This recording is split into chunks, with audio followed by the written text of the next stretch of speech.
Marami ang nagtatanong sa akin kung bakit daw parati napipick si Helcurt bilang isang roamer.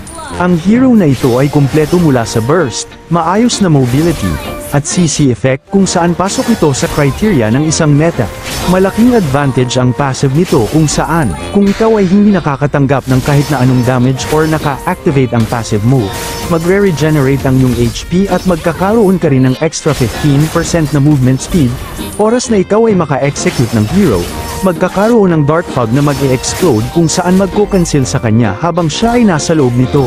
Dapat mo tandaan na mababawasan ang stacks ng iyong passive once na ikaw ay ma-expose sa map o may malapit sa iyo na kalaban. Mababawasan rin ito kung ma-spotted ka ng enemy minions at turrets. Kung kaya't kinakailangan mo muna dumistansya upang mapuno ulit ang passive mo, maaari ka magstay sa loob ng bush upang ma-maintain ang passive nito.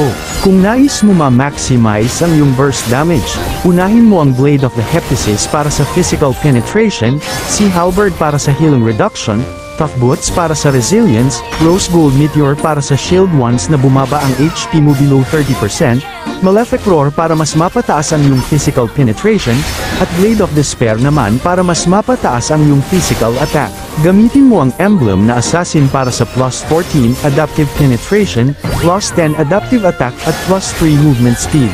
Thrill para sa dagdag na 16 adaptive attack. Master Assassin kung mag-isa lamang ang hero na malapit sa iyo, madadagdagan ng 7% ang damage na kanyang matatanggap. At Lethal Ignition kung ikaw ay magde-deal ng damage na mas malaki sa 7% ng max HP ng hero ng iyong kalaban 3 beses sa loob ng 5 seconds, masusunod ito gamit ang additional na 162 hanggang 750 adaptive damage. At depende pa ito sa iyong level ngunit may cooldown na 15 seconds. Karamihan sa mga viewers ko ay di pa naka-follow sa page ko. Sana ay may time ka para pindutin ang follow button para lagi kang updated sa mga tutorial videos na tiyak makaka-improve ng gameplay mo. At sa tingin ko'y hanggang dito na lang muna. Sana'y may natutunan ka, mag-focus parati sa game dahil lahat ay pwedeng manalo sa late game. Hanggang sa muli.